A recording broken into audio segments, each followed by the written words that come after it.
ഫെബ്രുവരി 20 Agra, India. Vijay Sharma എന്നയാൾ അയാളുടെ വീടിന്റെ കതക് തുറന്നപ്പോൾ അയാളുടെ ജീവിതത്തിൽ തന്നെ ഏറ്റവും വലിയൊരു സംഭവം കാത്തിരിക്കുകയായിരുന്നു. ആ വീടിന്റെ കതകിനടുത്ത് അവരുടെ വളർത്തുനായ കുത്തേറ്റ് മരിച്ചു കിടക്കുകയായിരുന്നു.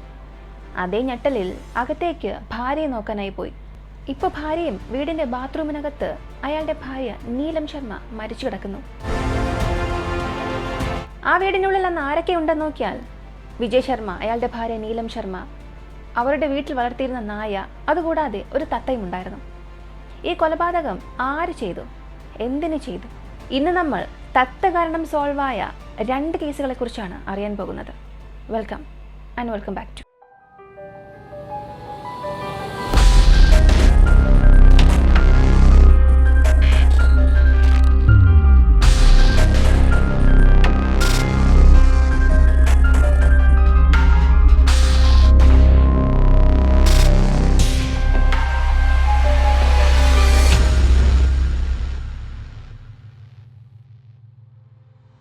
വിജയ് ശർമ്മ.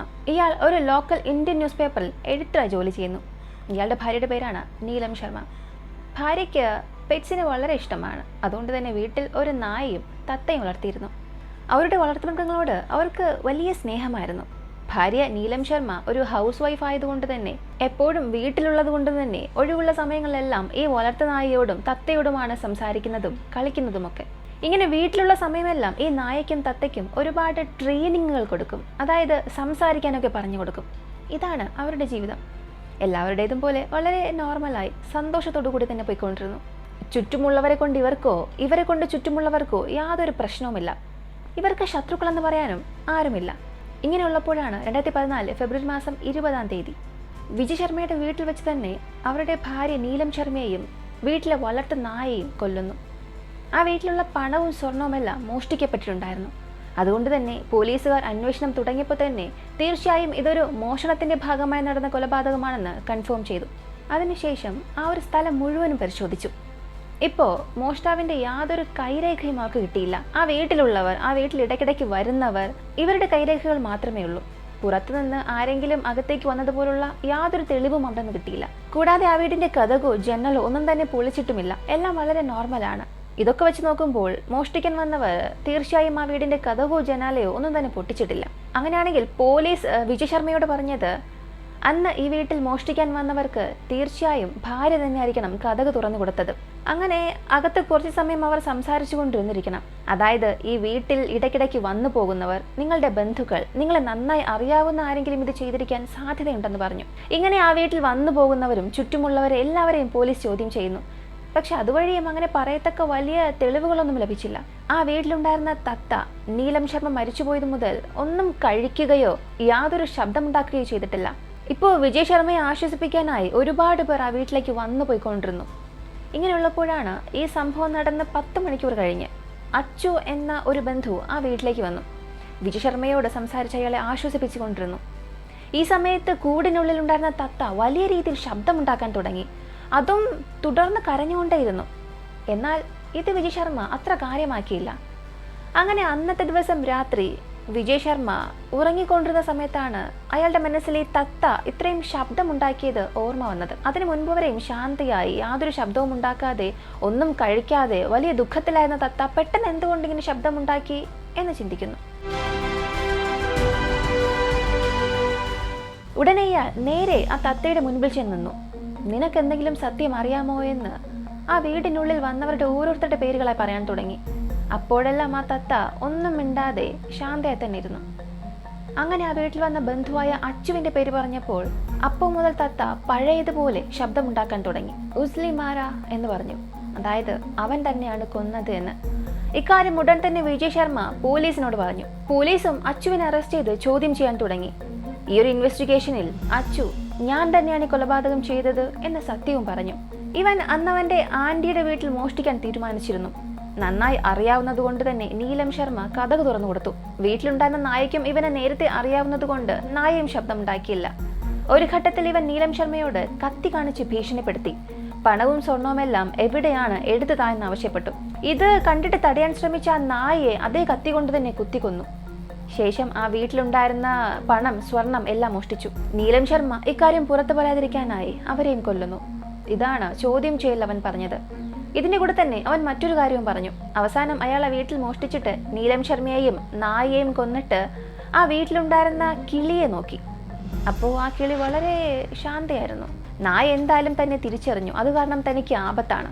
ഇക്കാര്യം മനസ്സിലാക്കി നായയെ കൊന്നു. പക്ഷേ ഈ തത്ത എന്ത് ചെയ്യാൻ പോവുകയാണെന്ന് ചിന്തിച്ച് അതിനെ ഒന്നും ചെയ്തില്ല എന്ന് പറഞ്ഞു. പക്ഷെ ആ സമയം അയാൾക്കറിയില്ലായിരുന്നു ഈ തത്തയാണ് അയാളുടെ ജീവിതം തന്നെ മാറ്റാൻ പോകുന്നത് എന്ന്. ഇതുപോലൊരു സംഭവം മറ്റൊരു സ്ഥലത്ത് നടന്നിരുന്നു. United States, മിച്ചിഗൺ.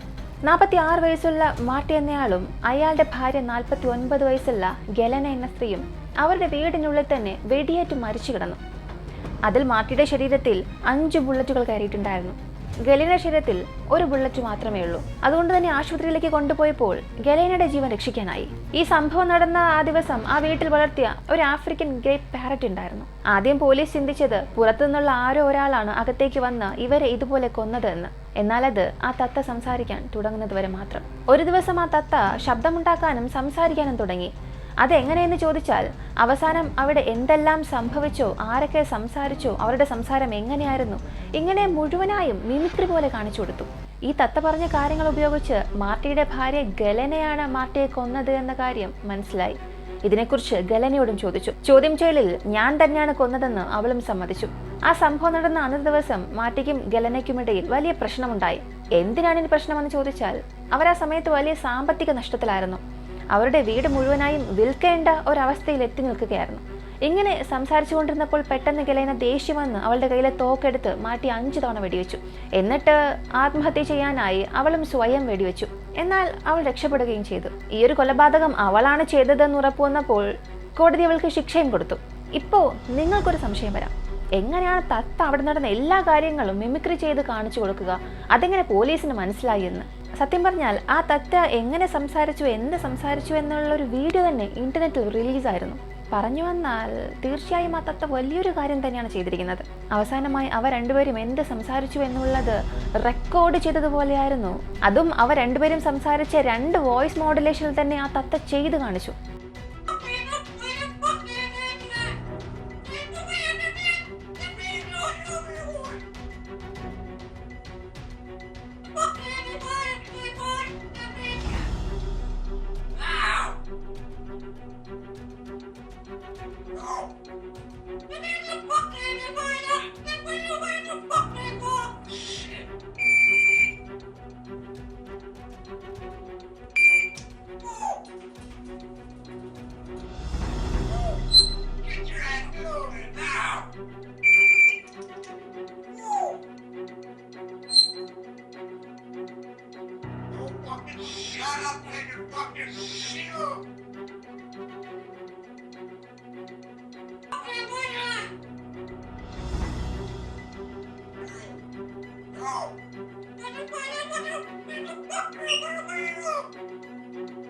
കിളികളെല്ലാം വളരെ ബ്രില്യൻ്റ് ആണെന്ന് നമ്മൾ കേട്ടിട്ടുണ്ടാകും.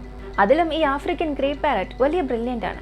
പൊതുവെ കിളികൾ സംസാരിക്കുന്നത് ഒരു രീതിയിലായിരിക്കും. എന്നാൽ അതേസമയം ആ സ്ഥലത്ത് എന്ത് സംഭവിച്ചു, എന്ത് കോൺവെർസേഷൻ നടന്നു, ആ എക്സ്പ്രഷൻ, അവരുടെ 2 വോയിസ് മോഡുലേഷൻ, അവരുടെ സംസാര രീതി, ഇതെല്ലാം ഒരുപോലെ കാണിക്കുക എന്നുള്ളത് വലിയ കാര്യം തന്നെയാണ്.